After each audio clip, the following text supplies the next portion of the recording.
everyone. Welcome back to the Grounded and Growing podcast. Today I'm here with Torri.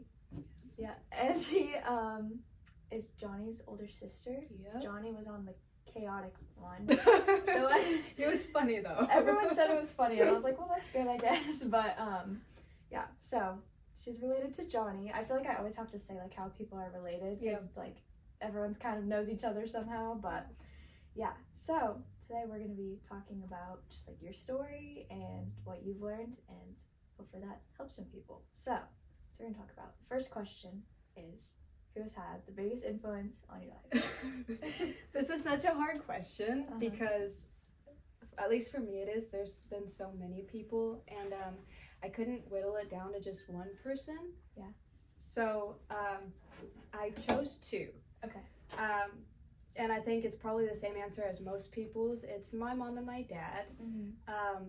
Both for different reasons, but I feel like for kind of the same reason, and the reason being because they love Jesus more than anybody else I've ever met in my life.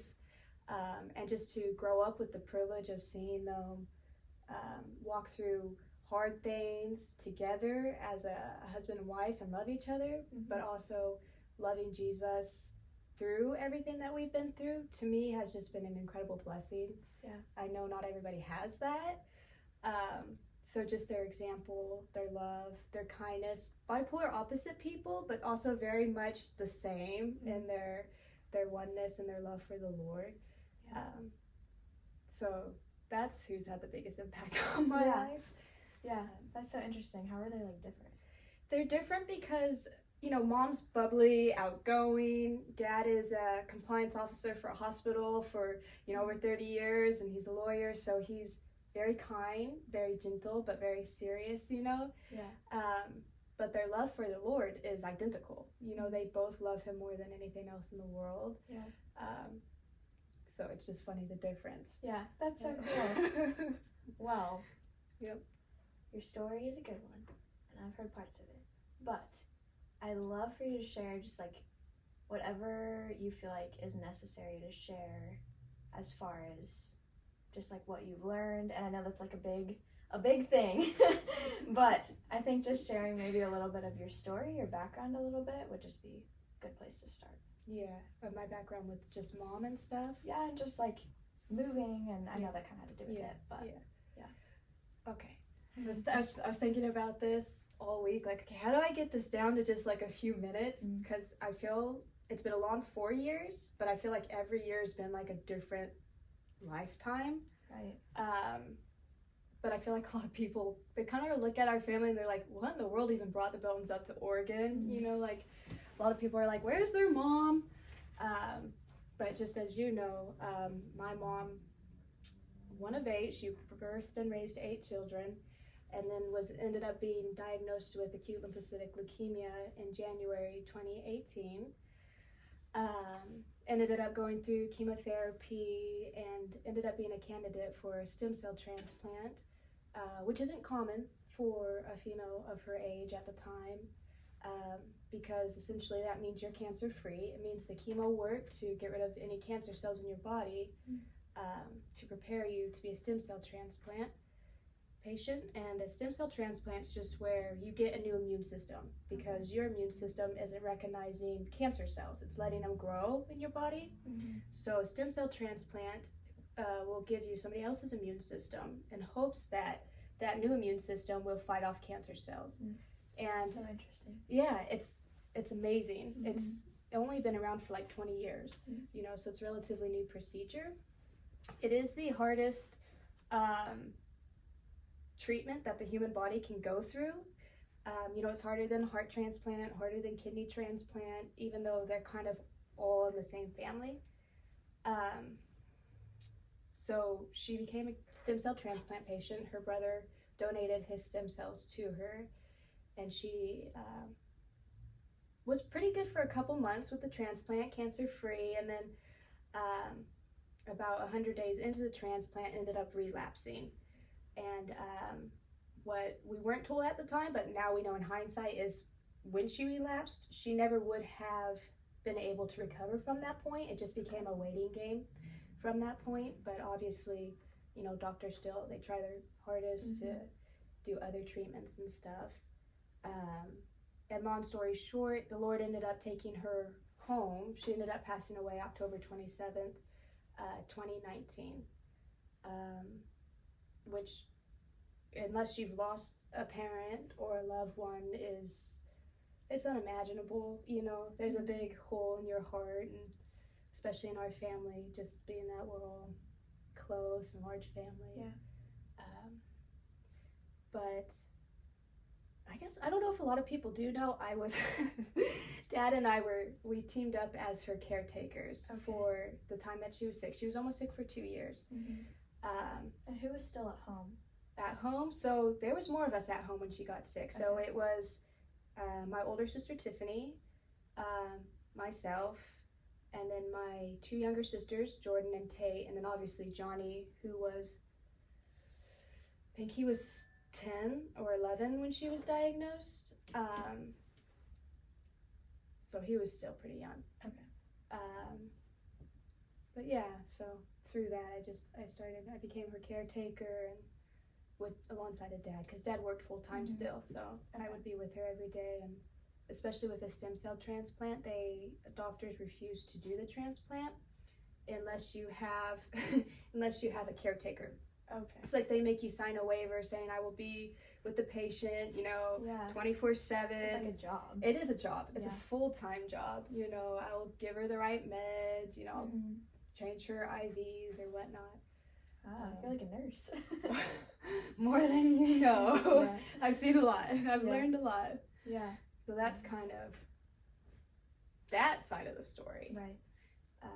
And you were living in California. We were living in San Diego. She ended up being treated first at the hospital that my dad worked for, Sharp Healthcare in San Diego. It's the biggest healthcare system in San Diego. Great system. I mean, they took care of us incredibly well. No complaints on that end. And that's where she did the chemotherapy. And the beginning of the treatment for her stem cell transplant, she ended up being transferred to UCSD, which is like a teaching hospital. It's a bigger hospital. It's also a school, because they're the only hospital in San Diego that does a stem cell transplant. And she ended up, fun fact, can't say I don't know people, she ended up being treated for stem cell by the man that invented the stem cell transplant, Dr. Edward Ball. Brilliant man. We didn't even know it for like the first year before somebody told us, like, you know that he invented the stem cell transplant. That's so cool. Yeah, that was a blessing. Yeah. But so that's the beginning of our story, I guess. Year 1 and 2. No. And then after Mom passed away, COVID started pretty much right after she passed away. Yeah. So she passed away in October 2019, and I guess COVID started right March 2020. So through COVID, my dad ended up stepping away from the job at Sharp Healthcare. He'd been there for 22 years, and it was just really hard being there. You know, after walking through cancer and then losing your wife at the hospital that you'd worked for, even though it was a phenomenal hospital, he ended up just stepping down, and we started praying for a new job opportunity for our family, which like a lot of people know, in the beginning of COVID, jobs were not very popular. You know, there were no jobs for anybody, especially not for a corporate compliance officer, because it's such a niche that there's only like, I don't know the exact number, but there's only like 500 compliance officers for hospitals in the United States. So that's not a lot when you think about it. But we knew that God would take care of us. So we began praying through the summer, put our house up for sale, which was a blessing, because COVID, our house sold within a month, which was incredible, because 10 people had lived in our house for, you know, almost 20 years, and so it sold. I always say God sold our house, because there's no other explanation for it. And then we moved into an apartment for 3 months, because we knew we were going to move out of California, you know, just with a job change. And then the day before Christmas Eve, Providence Healthcare, which is the hospital in Oregon that Dad works for, called Dad up and they were like, hey, we want you on our team. If you want to join our staff, your start date is February 1st, and this is Christmas Eve. They're like, so can you move here within a month and start February 1st? And we were like, no, but like, yeah. So that's what brought us up to Oregon, is Dad took a job with Providence Healthcare. Wow. And so we moved, completely blind move. None of us had been to Oregon. That's so crazy. No idea. No, we've talked about moving, believe it or not, from California for about 15 years. Okay. And the door never opened. So it was just funny. None of us ever thought Oregon in our lives. You know, I feel like it's that one state that everybody forgets about, kind of. Yeah. But so a year ago we moved up here. Wow. That's so weird. It was only a year ago. Yeah. Yep. Just a year ago. That's crazy. So I know you've mentioned before, like, how hard it is to move out of your childhood home. And I was, like, actually talking to my parents about this the other day, because they were like, what if we ever moved out of, like, our home? It would be so sad where we raise kids and stuff. So what was that experience? Like, what did that teach you? You know, it actually taught me a lot of gratitude. And I say that partly because we went from 5,000 square foot home into a 1,200 square foot apartment. Yeah. So I think we had like 2 months to sell pretty much 75% of everything that we grew up with and owned. Not in a bad way, just in a different way, you know. It's different. It's different. I remember it doesn't hit you necessarily till the day you leave for good. And just the realization, like, oh, it's no longer my house. It's this person's house. What's so special about our home was when we bought it, there was nothing around the house. We lived on 3 acres, and it was basically a house and wood chips everywhere. So when I say that we laid every blade of grass, every bush, every flower, we built our pool. I'm not kidding. We've done everything to the house. All the memories, you know, when I dream about being home, I still dream in that house. So it's not bad necessarily, it's just different. And so that's why I always tell people, especially you guys or other families that I know maybe are going to move from a childhood home, I'm like, don't be afraid to cry on the day that you move, because it's very bittersweet. That's my word, bittersweet. Yeah. That'd be so hard, I can't imagine. But yeah, I know God like opens the doors and it's good, but it's so hard when the door's closing, you know? I want to talk about a little bit of like what it was like for you to step into kind of a new position in your family, because I know, well, you mentioned you had to step into like more of a caretaker position. So like what was that kind of like, going from like being a daughter and then being like an older sister and then being a caretaker and then almost transitioning to being kind of like a mom figure in Johnny's life, because you kind of are raising him, you know? And I've personally like admired just how you step in and how you've like filled that role. And I wouldn't say put your life on hold, but definitely shifted your priorities to, I think your priorities were always family, because you're a very family oriented person, but shifting them to be like being there for Johnny, which has been really cool to see. But what has that been like, just like moving positions? It's been a journey. I've never been so humbled in all of my life. You know, you grow up and you walk with the Lord, and right as soon as you think you've gained patience, something else will come along and it'll make you realize like, oh, I'm not as patient as I thought, or oh, I'm not as kind as I always thought. So that's kind of how the last few years have been, at least for me. Been very growing. I will say it has been the greatest honor of my life. I don't even have words to say just how honored I was to be there for my mom. I never thought twice about it. The moment she got sick, I knew I would be with her, you know. I would do her hair and her makeup, you know, every day. I was the only one that saw her lose her hair, you know, so there's there's difficulties with it, but then in hindsight, like, oh man, Lord, you gave me the time with her that was just so incredible. I've always been close with my mom and my dad as well, but my mom and I have always been best friends, almost to like in a way that you don't see.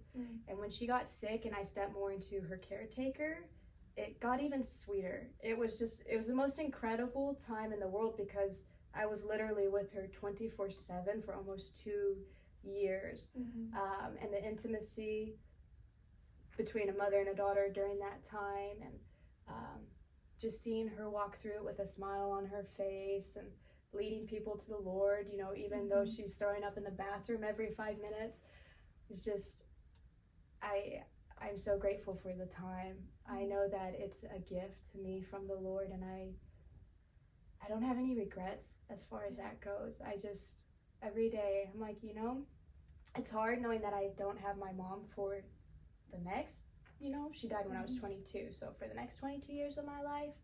But at the same time, that hope, that encouragement, and that just knowing that I had that time with her has been very comforting in the midst of it, and walking through it. And then, I don't know, sometimes I feel like in the moment it was really hard, you know. It's a day by day thing. It's not like something that you walk into and you're automatically perfect in it. It's something that you grow through. With everything too. With everything. Yeah. With everything. That's just life.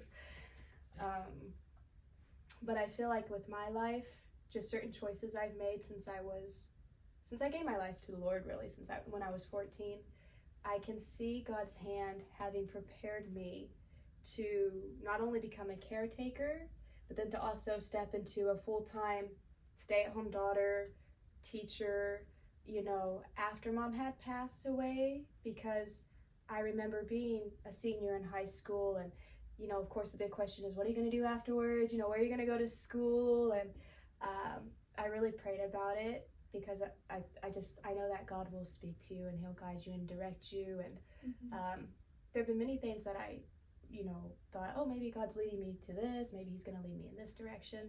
But I remember specifically him telling me when I was in senior in high school, like, you're not to go to college, you're to stay home, help your mom, teach your younger siblings. So I was like, okay, that's easy, it's different, you know, but it's still good because it's still what God called me to do. So I graduated a year early. I graduated when I was 17 from high school, and then turned around and started schooling my younger siblings. I graduated 2 of my sisters. Well, I helped them graduate from high school. And then when mom ended up getting sick, it was the first sign of like, oh, that's why God told me to stay home. Can you imagine if I had been in school and had received a phone call like, you know, your mom's just been diagnosed with cancer. You know, we walked through it very hopeful, like, yeah, she's going to be healed. Like, of course, God's going to heal her. None of us ever imagined that God's will would be to take her home. But I just can't imagine not having been home from the get-go of her treatment plan. So that was like the first little taste of, oh, I know this is one of the reasons God's had me home. And just the things that you learn from being home, you know, I think it's kind of funny as college doesn't teach you the necessities of life a lot of the times. They don't teach you how to cook. They don't teach you how to do laundry. They don't teach you how to school your kids if you're so inclined. They don't teach you conflict resolution. You know, a lot of that is stuff you learn growing up. Or from being home. A lot of it's what you learn as a parent too. I feel like it's a refining process. But just having stayed home and helped school my siblings, and I love cooking, so I've been cooking for our family since I was like 12 anyway, so that was easy, you know, to take that over. But then just when she passed away, to step into, oh, this is my role for right now. It was a very smooth transition, and I know that that was God's hand and his favor in the midst of grieving, to not really have to worry about how to do laundry or how to cook a meal or how to clean a house. You know, I'm like, thank you, Lord, because when you're grieving, you can't think, you don't function, you just grieve. So that's so interesting, because a lot of things in that. I'm trying to remember all the points I want to talk about. No, that's good. It's so cool how, like, I've been learning more and more just, like, from listening to people and even just, like, praying about things is, like, you have to follow God even if other people don't understand. And so, like, realizing that there's not one right way to do it, and especially because, like, I'm a senior in high school and, everyone's telling me what I should be doing and stuff, it's really interesting because everyone kind of thinks that what they did is the right thing, because it worked out for them. But what's crazy is it worked out for everyone because everyone has a different path. And so it's been interesting just being like, as long as I'm doing what God wants me to do, like, that's all that matters. And other people's opinions don't matter as much as, like, God's opinion, And then you saw that because I'm sure there was people who were like, you're not going to college, like, are you serious? Oh, yeah. Like, I'm sure there was. And so, but to see how that was what prepared you to take care of Johnny now and to, like, move into this next season of your life is just so cool. And, like, realizing that when you follow God, he's preparing you for the next thing. And so when we went out to lunch the other day, you were talking about blooming where you're planted, and I feel like that plays into this. I just want you to talk about that a little bit because that was good. I want other people to hear it. You know what's funny about the blooming where you're planted is that's actually probably the number one lesson that my mom taught me. Is out of everything, she taught me so much, but out of everything that she ever told me about, that's the one that stuck with me the most. And the reason I think it is because it's really just learning to walk with Jesus and his plan. That's what blooming where you're planted is a lot of people will be like, what's God's will for my life? Like, I can't figure it out. I can't hear him speak to me. And a lot of the times I just kind of laugh to myself because I'm like, listen, it's all right here. It's all in the word, his will for your life. Start with where he has placed you, and he will take you and he will make you grow. Like the plant only grows as big as the pot that it is planted in. And as you take that plant and transplant it into a bigger pot, it grows bigger, and then you can transplant it into a bigger pot and it grows bigger. But it still started out as just a little tiny seed in a small little pot and began to grow and began to bloom. But I think that's the way it is with God in our lives, is a lot of the times he just calls us to do exactly what he's placed in front of us, whether it be a senior in high school doing school and just working on knowing Jesus more, and then just watching as he unfolds it before you. In the Bible he says, my yoke is easy and my burden is light.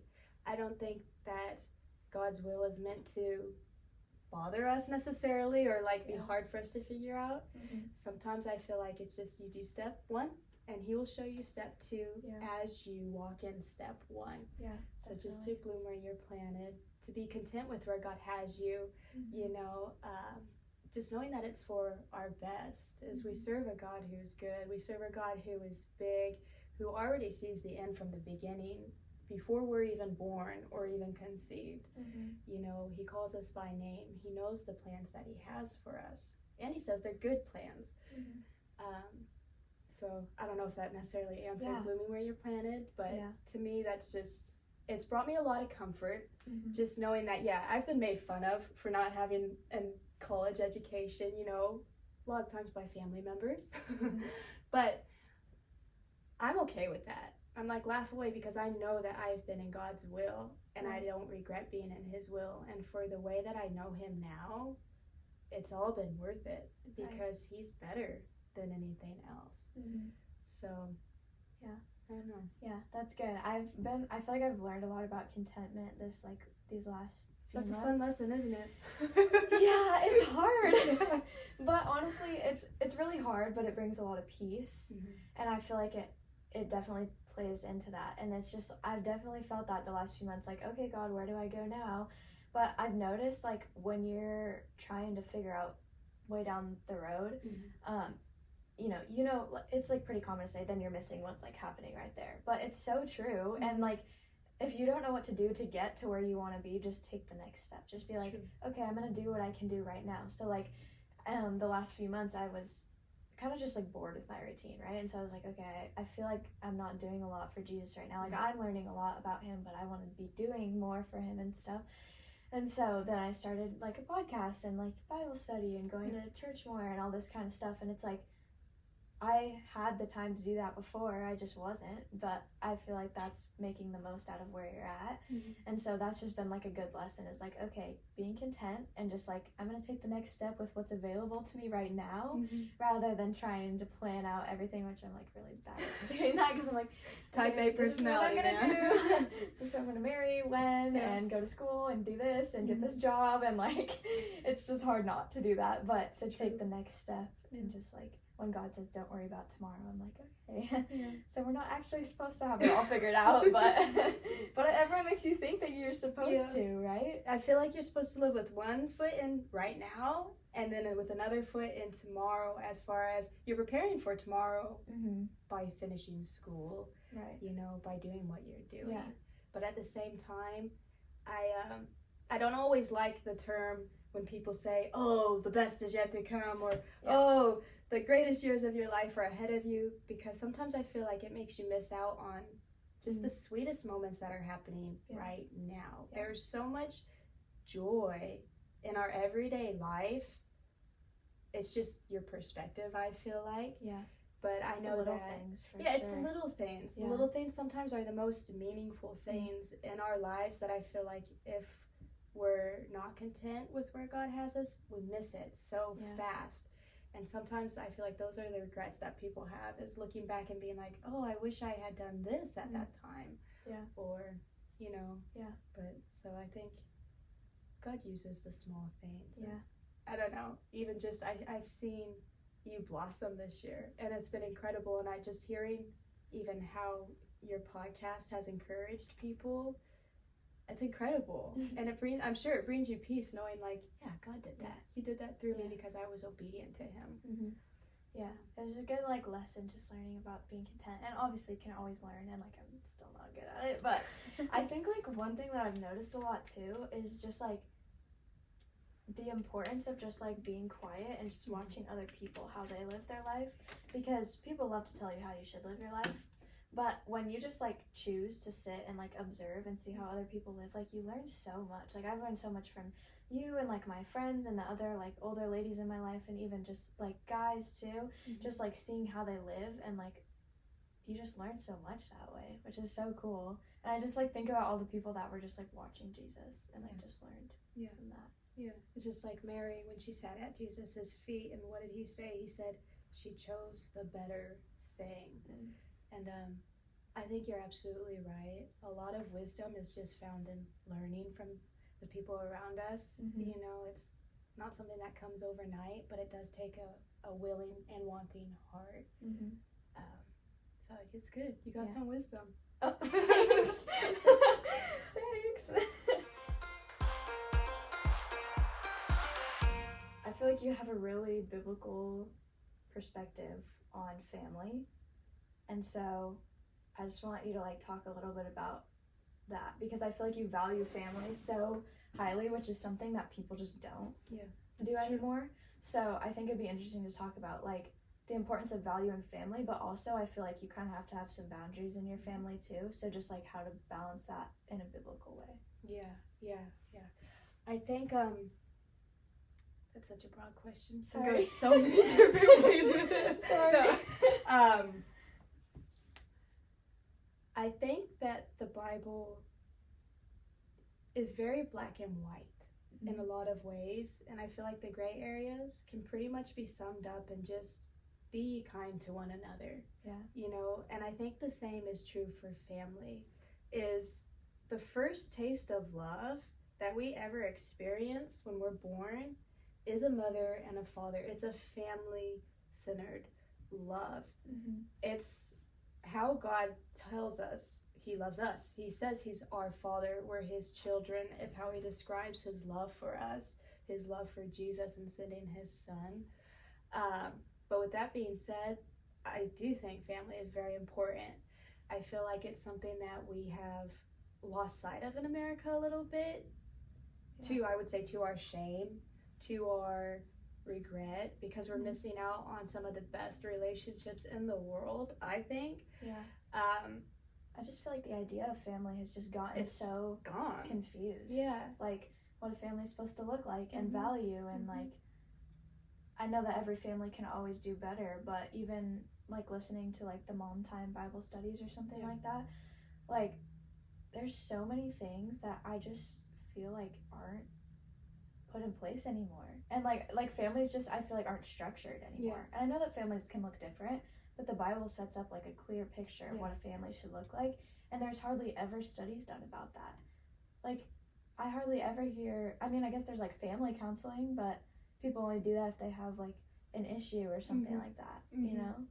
Yeah, it's true. That's very true, actually. I don't know, I feel like it's hard, you know, to raise family, especially in America, you know, 2021, where we're so ourselves focused. It's 2022. You're right. Yeah. See? Yeah. The blooper reel for this one. No. America 2022, it tells us to be very self-focused.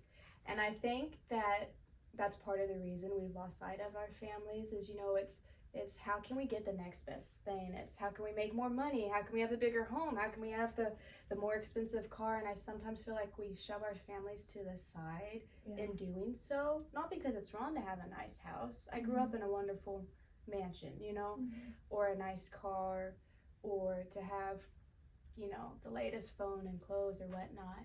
But sometimes I feel like we miss the whole point of the gospel, which is love Jesus, love others, and love yourself. And family is the most sacrificial love in the world. I know I'm not a mom yet, but in a small part, just through raising Johnny, I've experienced what it is to literally lay your life down for somebody else, you know, to put aside maybe wants and desires and dreams because somebody else is more important. Your child is more important. Your family is more important. And just to see the rewards that comes from it, the fulfillment. My mom would always say growing up, she would always tell me like, you know, like being a mom is the best thing in all the world. She's like, you can't understand till you're a mom. She's like, but you will never regret being a mom. My mom always says that. Yeah, they always say that, right? And it's like, okay, like I believe it because I saw her raise 8 children, which is joy, you know. But then having lived very small, and I'm not comparing myself to a mom at all because that I think is just a totally different kind of joy. But just having kind of helped Dad raise Johnny, the fulfillment in it, I can't imagine doing anything else. Like people are starting to ask me again now, like, what are you going to do when Johnny graduates? Because he's a sophomore in high school, which means he only has 2 more years of schooling before he graduates, which is really sad. So bittersweet. Yeah. That's just my word for my life. It's just bittersweet. But the fulfillment that comes from it, it feels so right. It feels so worthwhile. Do we argue? Yeah. You know, but do we also make up and are closer afterwards? Yeah. And do we know God's heart more through it? Yeah, because it's a refining process, but it is so worth it. So I don't know, I feel like family is something that should be prioritized. I don't think anything in the world is more important than family, not job, you know, not a career. Tell you the truth, not even a boyfriend or girlfriend's more worth it in the beginning to me. Obviously, if you're married, that's different. Yeah. But just, you know, when you're dating somebody, I think family is important to God, and it should be important to us. And then there's just real practical benefits to it too, is I think, just as you know, working in high school ministry, working with a lot of younger kids, and having been a kid myself, you know. It wasn't that long ago. It wasn't that long ago. I'm not that old yet. You know, I know what it's like to struggle with authority a little bit and not wanting to submit, or even the feeling of, you know, spreading your own 2 wings a little bit and walking into a little bit more independence. But just the lesson that is learned in following the 5th commandment, you know, honor your father and mother. It comes with a promise, and it will go well with you in the land that you're going into. God's word doesn't lie to us. There is such a blessing in a parent-child relationship that I've walked in, that I've experienced, to which I can say, yeah, I didn't always agree with everything my parents did. They're sinners. I'm a sinner. You know, we're not a perfect family by any means. You know, everybody's got their skeletons in the closet. But just to learn that they're more important than what I think, than what I maybe desire, than what I want, and to learn to love them more than what I maybe want, is a very hard lesson, but it's a lesson well learned. It's a lesson that when you walk in it, it's contentment too, in that area, just blooming where you're planted just even as a child. Right. It brings so much peace, but it also brings the best relationship. Like my mom was my best friend, and by the time I was like 16, 17 years old, it wasn't like a parent-child relationship as much as it became like a friend relationship.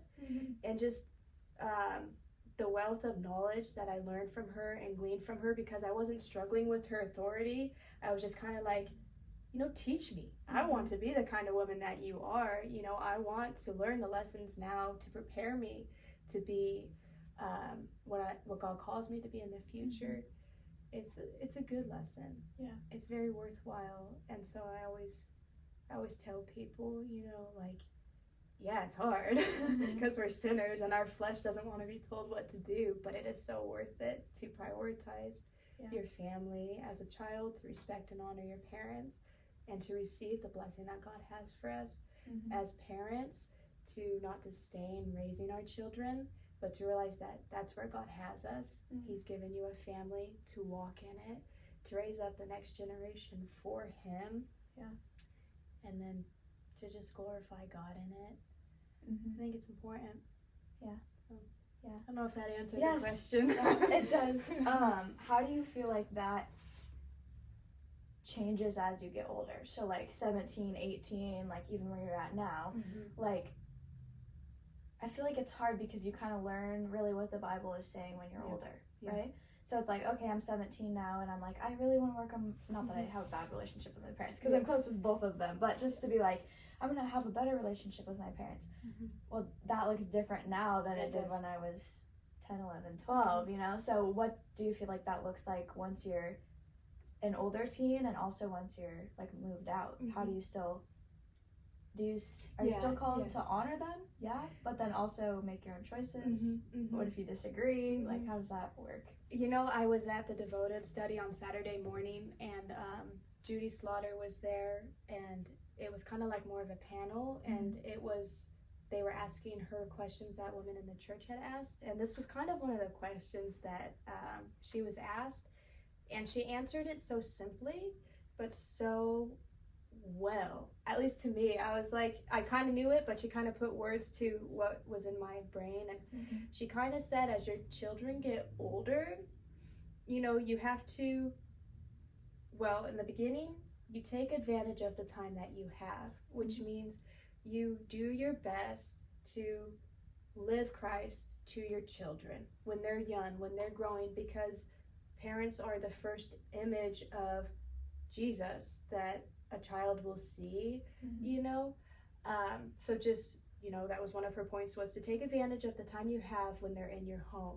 And then as they get older, not to keep parenting them, but to come alongside of them and not necessarily be like, well, this is what I think you should do, but kind of like, well, how can I help you fulfill what God is speaking into your life? Yes, parents have a lot more wisdom than we do when we're starting out. So I feel like a lot of honoring them is not necessarily doing what they tell you, but still being kind even when you disagree. You know, not necessarily, you don't have to do what they tell you to do when you're 18, 19, 20, but sometimes it might be wise to listen and then just be like, thank you for sharing, you know, I'm going to take it and I'm going to pray about it. But I feel like as parents, it does kind of change from do this, do this, do this, you know, don't do that, to coming alongside and shepherding and discipling the older generation, you know, as they grow and spread their wings a little bit. And I do feel like it's something that happens or can happen naturally.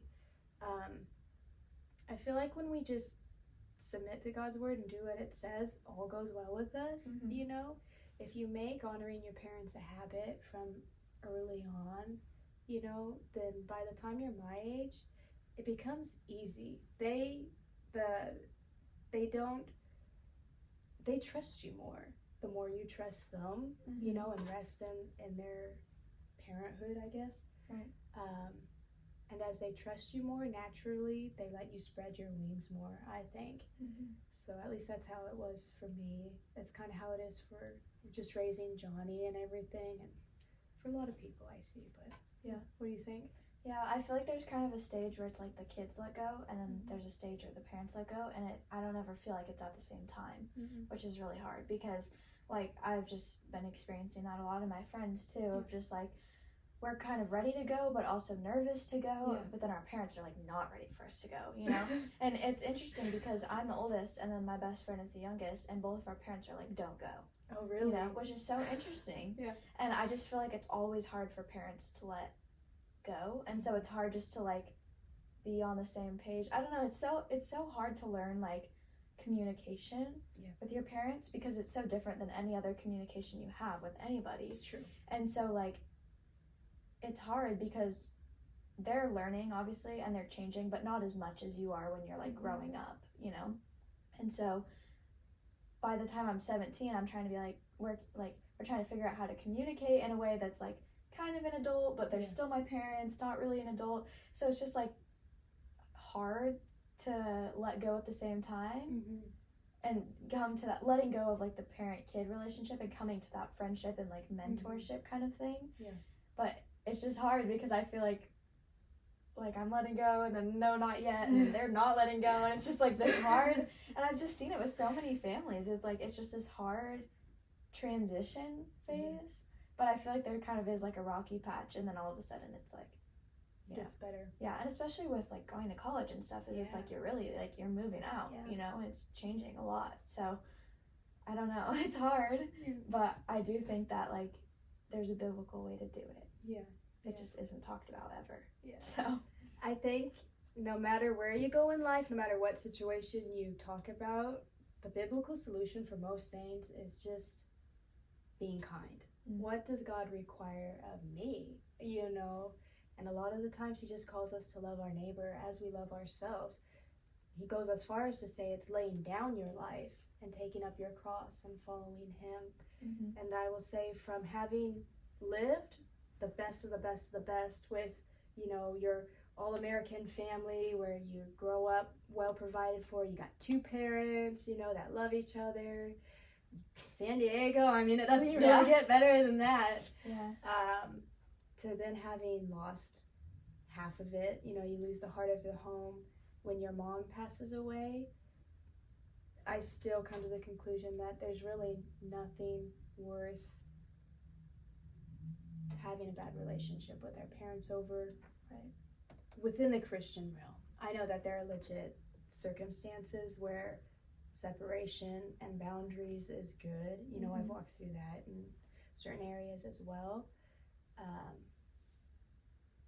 But just coming to that point where just being kind, even in the growing pains, you know, that's not a lie. It's transition. It's different. I know that every parent's heart for their children, and when I say that, I mean within the Christian, I want to say most Christian parents, their heart for their children is a heart of love. It's a heart of having walked in the shoes of their children and then sharing the wisdom that they learned so that their children don't have to have the scars that they had growing up. It's trying to pass on a little bit of wisdom to the next generation, you know. But I definitely do know that letting go is hard, you know, just even with Johnny. And I know that when we first moved, a couple people told me, like, they were like, "You're really protective of Johnny, aren't you?" And I was kind of like, yeah, I am. But I think for me, a little bit of the reason was because I've lost so much in such a short amount of time. I don't want the change necessarily. But then just being here and growing and realizing, like, no, God's got a plan for him. That isn't what God has for me. And just realizing the honor that I get to not enforce certain things, because I'm not his parent, but to come alongside of him and just be like, how can we grow together? How can we learn more about Jesus together?